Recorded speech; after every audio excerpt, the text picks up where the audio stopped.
네, 8월 첫 거래일 글로벌 증시 분위기가 상당히 좋지 못합니다. 아시아 증시를 비롯해서 이날 뉴욕 증시도 8월 첫 거래일 하락세로 거래를 마감지었습니다.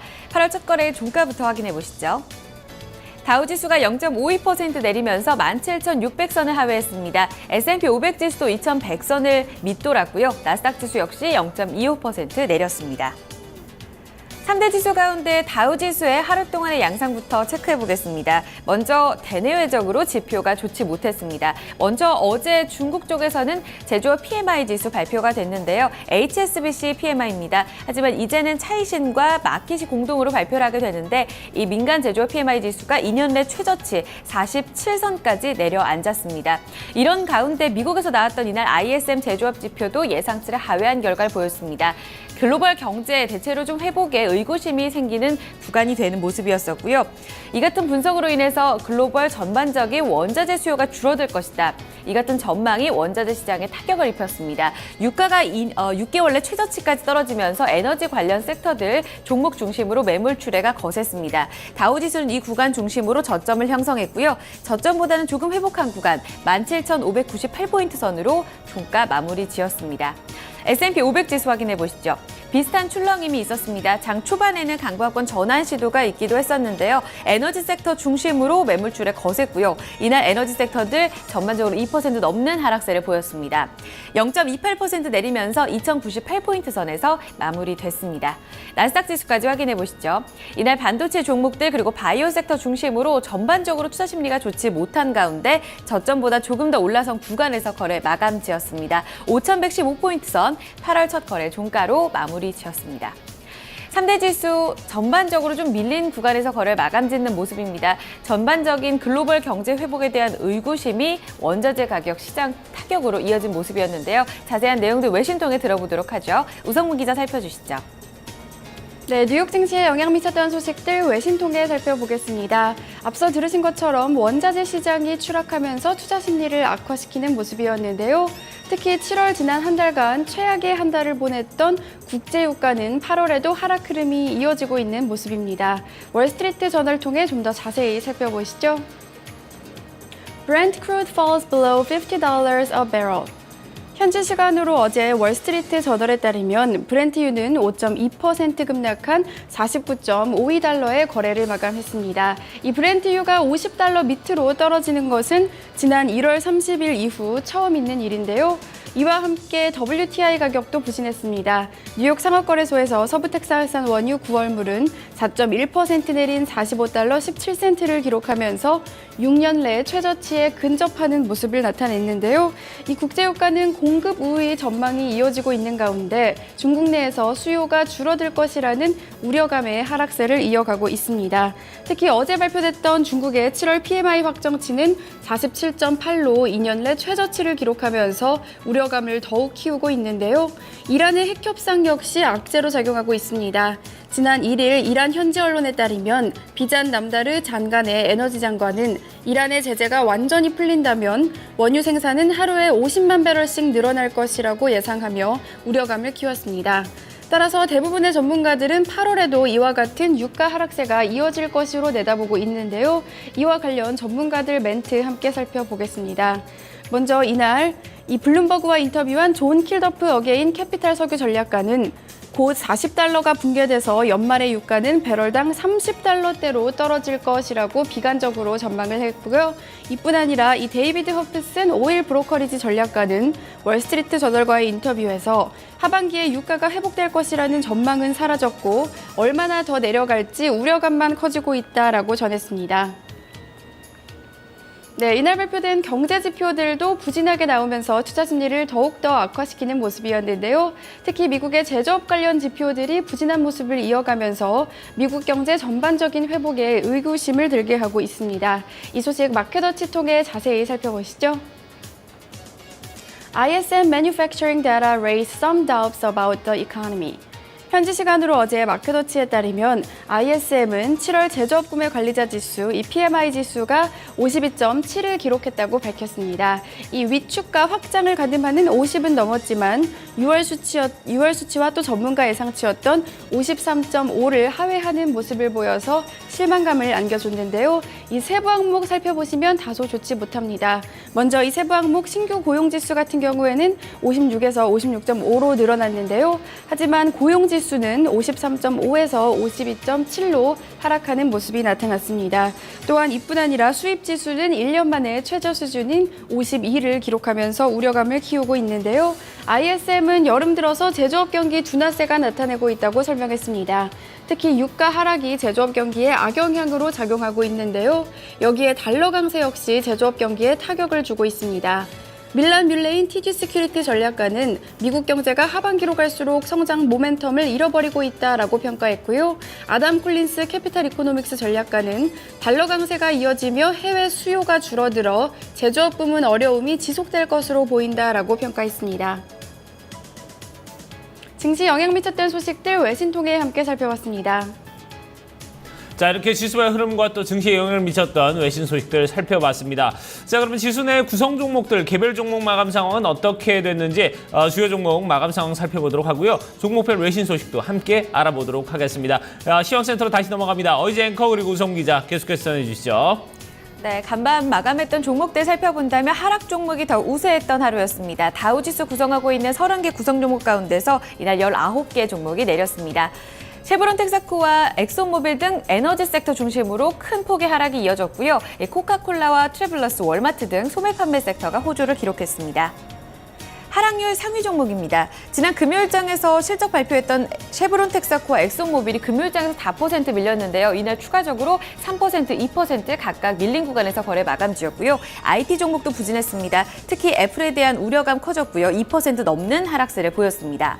지난 금요일장에 이어서 코카콜라는 1% 추가적인 상승을 이어갔었고요. 그 밖에 월마트 등의 소매 판매 섹터들 상승했지만 탄력 강하지는 못했습니다. S&P 500 섹터 내 업종별 흐름입니다. 유틸리티 섹터가 이날 업종 내에서는 가장 좀 선방하는 양상 이어졌습니다. 강보합권에서 거래를 마감짓는 모습이었었고요. 반면에 앞서 전해드린 대로 유가, 에너지 섹터가 2% 넘는 하락, 또 원자재 가격 하락에 따라서 자본재 섹터도 1% 가까운 낙폭을 기록했습니다. 특징주입니다. 유가 하락에 따라서 수혜를 입었던 두 섹터 확인해 보실 텐데요. 먼저 항공주입니다. 국제유가가 45달러 선까지 6개월 내 최저치까지 떨어지게 되면서 저유가 수혜주인 항공주는 가볍게 올라섰습니다. 유가 하락에 따라서 수익성 개선 기대감으로 투자 심리가 개선된 건데요. 이 델타 항공과 사우스웨스트 에어라인, 아메리칸 에어라인 모두 3%에서 4% 가까운 상승을 시현했습니다. 이어서 저유가 수혜를 입었던 자동차 섹터까지 또 확인해 보겠습니다. 7월 미국의 자동차 판매 성적표가 공개가 됐는데요. 예상치를 웃돌면서 판매량이 크게 늘어난 것으로 전해졌습니다. 저유가 수혜에 따라서 자동차를 사려는 사람들이 늘어났고요. 그 가운데서 픽업 트럭과 SUV 차량 큰 폭의 판매 호조를 기록했습니다. 이 같은 소식에 따라서 포드 모터스와 제너럴 모터스 0.7%, 0.5% 각각 올랐고요. 피아트 크라이슬러가 가장 탄력이 좋았습니다. 2% 넘는 강세로 마감지었습니다. 그 밖에 특징주 또 외신 통해서 자세하게 들어보도록 하겠습니다. 우성문 기자 살펴주시죠.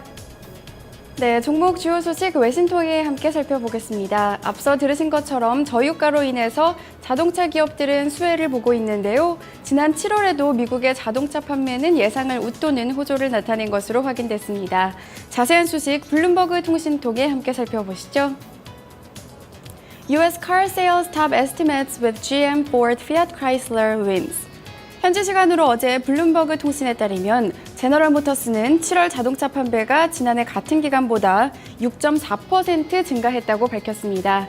이는 전문가들이 예상했던 0.6% 증가를 큰 폭으로 웃도는 것이었는데요. 이와 함께 공개된 피아트 크라이슬러의 자동차 판매도 우수했습니다. 지난 7월 피아트 크라이슬러는 6.2% 증가한 17만 8,027대의 자동차를 판 것으로 나타났는데요. 전문가 예상치였던 4.8% 증가를 상회하는 결과가 나왔습니다.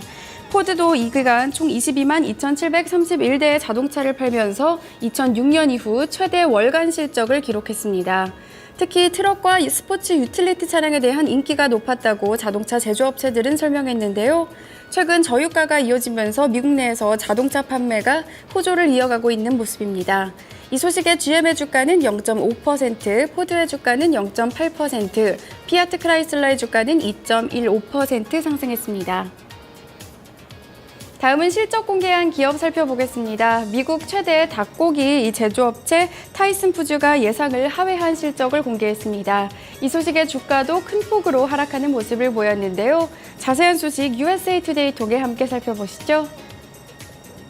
Tyson Foods shares fall on earnings misses lower outlook. 현지 시간으로 어제 USA Today에 따르면 타이슨 푸드는 이 지난 분기 순이익이 3억 4,400만 달러, 주당 83센트를 기록했다고 밝혔습니다. 이는 지난해 같은 기간 수치보다는 개선된 것이었는데요. 하지만 그럼에도 불구하고 이 기간 특별항목 제외한 순이익 EPS가 80센트를 기록하면서 전문가들 예상치 92센트를 하회했다는 것에 대해 투자자들은 실망감을 나타냈습니다. 또한 이 기간 매출 역시 전문가 예상치에 미치지 못하는 결과가 나왔는데요. 이 기간 매출은 100억 700만 달러를 기록하면서 전문가 예상치였던 100억 2천만 달러에 미치지 못했습니다. 타이슨은 이에 대해서 닭고기 판매는 견조한 모습을 보이고 있지만 소고기와 돼지고기 부문에서 매출이 부진해 이것이 상쇄됐다고 설명했는데요. 특히 소 가격이 오르면서 소고기 매출에서 어려움을 겪고 있다는 설명입니다. 이와 함께 타이슨은 올해 전망도 하향 조정했는데요. 현재 소고기 시장이 급격히 개선되지 않는 한 기존에 제시했던 EPS 목표치인 3달러 30센트에서 3달러 40센트 달성이 어려울 것이라는 전망입니다. 따라서 타이슨은 올해 실적 전망을 3달러 10센트에서 3달러 20센트로 낮춰 잡았습니다. 이 소식에 뉴욕 증시에서 타이슨 푸즈의 주가는 9.90%, 거의 10% 가까이 급락했습니다. 종목 주요 소식까지 외신통해 함께 살펴봤습니다. 네, 자 이렇게 종목별 마감 상황과 종목 또 외신 소식도 살펴봤습니다. 자, 그럼 유럽 증시 마감 상황 그리고 유가 4%나 떨어졌다고 하는데요. 유가를 비롯해서 상품 환율, 채권 시장까지 아울러 좀 살펴보도록 하겠습니다. 어이젠커가 전해드립니다. 앞서 마감했던 유럽 증시 상황부터 보면요. 이 그리스 증시가 5주 만에 재개됐습니다. 급락하는 시세가 이어졌는데요. 종가상으로 16% 떨어졌지만 타 국가에 미친 영향은 제한적이었습니다. 주요국 증시 확인해 보시죠. 영국 푸츠백 지수가 강보합권에서 거래 마감지였고요. 독일 닥스 지수는 특히 기업 실적이 좋았습니다. 이에 따라서 1% 넘는 강세를 보였습니다. 프랑스 까크 지수는 0.75% 상승하면서 거래 마감지였습니다. 상품 시장입니다. 이날 원자재 가격에 큰 폭의 좀 타격을 입는 모습이었습니다. 특히 글로벌 전 세계적인 이 수요 둔화 전망이 이어지면서 국제유가가 4% 넘게 밀렸고요. 앞서 들으신 대로 배럴당 45달러 선까지 내려앉았습니다. 금값은 1,089달러 40센트까지 기록했고요. 옥수수 가격은 이날 3달러 76센트를 기록했습니다. 이어서 주요 지수입니다. 필라델피아 반도체 지수 이날 추가적으로 더 밀렸습니다. 644포인트 선 기록했고요. BDI 발틱 운임 지수는 지난 금요일장에서 30포인트 넘게 올랐는데요. 이날 추가적으로 20포인트 선 상승하는 흐름이 나타났습니다. 마지막으로 외환 채권 시장입니다. 지난 금요일에 미국 시장에서 고용지표 부진에 따라 달러 강세 흐름이 좀 주춤한 양상이 있었는데요. 이 같은 흐름에 따라 원달러 환율 반락하는 양상이 이어졌습니다. 1,165원 90전 기록했고요. 하지만 월요일장에서는 달러 재차 강세 흐름 띄면서 97.50 레벨대까지 올라섰습니다. 미국채 10년물 금리는 전거래일보다 소폭 내린 2.15%의 수익률 기록했습니다. 지금까지 글로벌 마감 동향 살펴드렸습니다. 네, 자 이렇게 글로벌 마감 동향까지 저희가 모두 살펴봤습니다. 자, 오늘 올 들어서 가장 더운 최고의 폭염이 시작될 거라고 합니다. 32도까지 서울 기온 올라가고요. 지금 포항 같은 경우 37도까지 올라간다고 하니까 이분 좀 대비를 하시길 바라겠습니다. 자, 토마토 모닝쇼 1부 순서 마무리 짓고요. 저희 잠시 후에 2부에서 다시 뵙겠습니다.